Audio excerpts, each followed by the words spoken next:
Get ready with me while I tell the story about how my ex-best friend went missing and the police thought I had something to do with it. Welcome to Perfume Paradise. I usually make fragrance content, but I'm starting a storytime series while I'm getting ready. So this friend, let's call her Ashley. We've known each other for forever, but after high school, we kind of lost touch. We weren't like best friends. Honestly, my mom actually hated her and warned me not to hang out with her. Moms are always right, by the way. If your mom doesn't like a girl or a guy you hang out with, you should probably listen. I did not listen to my mom. So when she reached out and wanted to go to the bars, I was honestly like, you know what?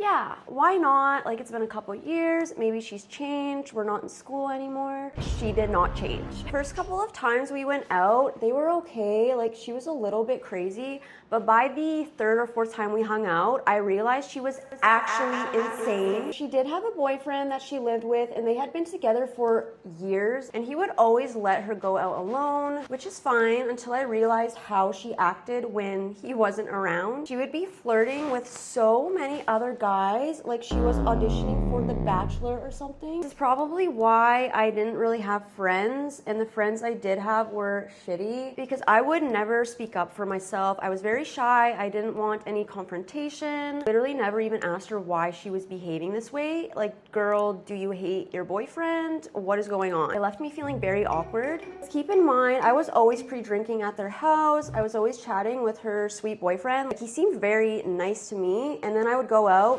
and have to watch her act single at the bar. It was so weird. We go out again one weekend and we meet a group of these guys. They were pretty sketchy, they were pretty creepy. They kept asking us to go back to their hotel, and I was like, absolutely not. I'm so tired, I want my bed, everything's closing. Like, girl, I'm not trying to get kidnapped tonight. Thank you very much. And she's just over here with this weirdo, giggling, holding his hand, flirting with him. I'm pretty sure kissing him too. I don't know, I kind of blocked it from my mind. I do remember sitting there with my drink just feeling so horrible, like almost wanting to cry. I hate this. Like, I do not want to go with these guys. Please, can we just go home? 3 a.m. now, the bar is actually closing, and we go to walk outside. The same guys pull up in a freaking limo. Hey, do you have a limo at 3 in the morning? What are you doing? Who are you? And they open the door and they're like, hey girls, do you want to go party 2 towns away, like a 2-hour drive at 3 in the morning? Do you girls want to come? And I'm like, girl, we are not going. Like, we are not going. Do you want to get kidnapped?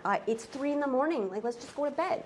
Right? Like, that is common sense. Before I even blink, she hops in the limo and it's gone.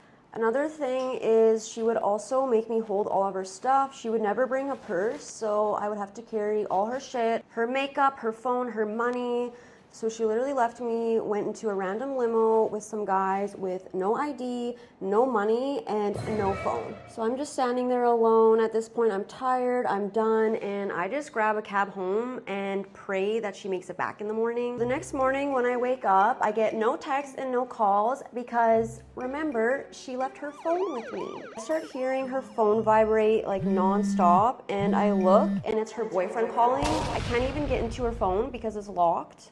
So I messaged her boyfriend on Facebook, and I'm like, yeah, so Ashley went into a limo with a random group of people. I told her not to, and she just went anyways, and she doesn't have her ID or her phone. And that's when he's like, yeah, she never came home, and I filed her as a missing person.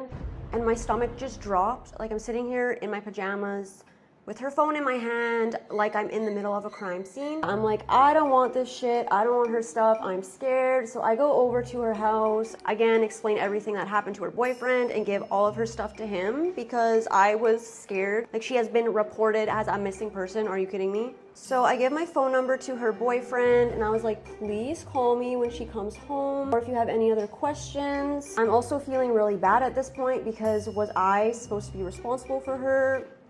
I don't know. Finally get home, I get a phone call, and the caller ID says it's from the local police department. I was scared. I don't even like talking on the phone, but I'm like, okay, if I don't answer this, am I gonna go to jail? So I answered it. They were like, this is case number blah, blah, blah with the missing persons report on Ashley. You were the last person to see her, so we may bring you in for questioning. and my soul left my body. I was panicking. I thought I was literally going to have to go to jail, but I just calmly told her what happened, and I said, yeah, just call me if you need anything, and if I need to be questioned, I guess I'm coming in to get questioned. Like, I don't know. What are you supposed to say? Thankfully, before they actually had to call me in, she did end up turning up. She ended up getting home in the evening when everyone was looking for her. Turns out she went to some random guy's house. Pretty sure it wasn't even the guy she was talking to at the bar. It was a different guy. She was just too hungover. She ended up sleeping all day at this guy's house, and then she returned home to her boyfriend like nothing happened. Like, this is just a normal Saturday night for Ashley. From what I remember, her boyfriend broke up with her shortly after. She did try to reach out to me, not to say sorry, but to ask to go to the bars again. And I just blocked her. I was like, no, no, no. I don't do second chances with that kind of chaos. Like, no. So I never talked to her after that day. This is the story about how my friend went missing and the police thought I had something to do with it. If you're going out, drink water, stay safe, don't cheat on your boyfriend. That's not a very nice thing to do. Listen to your mom, and obviously don't get into limos with strangers. Let me know if you guys like this. I can make a lot of these crazy videos, honestly.